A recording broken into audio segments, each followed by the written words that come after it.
મિત્રો, ગીર સોમનાથ જિલ્લાના કોડીનાર તાલુકાની અંદર આવેલું મજેવડી ગામ કે જે કોડીનાર તાલુકાથી આશરે 7 કિલોમીટર જેટલું અંતર છે.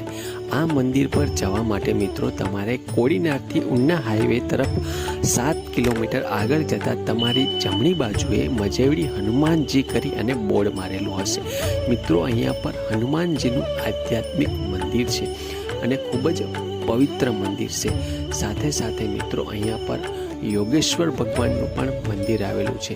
અહીંયા પર યોગેશ્વર ભગવાનનું ખૂબ જ સુંદર મજાનું અને આધ્યાત્મિક મંદિર છે અને અસંખ્ય દેવી દેવતાઓ તેમજ સાધુ સંતોના પણ આ જગ્યા ઉપર સાનિધ્યો આવેલા છે. ખૂબ જ સુંદર મજાની મિત્રો જગ્યા છે. તમે પણ ચોક્કસથી આ મંદિરની મુલાકાત લેજો અને મિત્રો આ મંદિર વિશેની પૂરી માહિતી આપણી YouTube ચેનલ પર અવેલેબલ છે, તો ચોક્કસથી તમે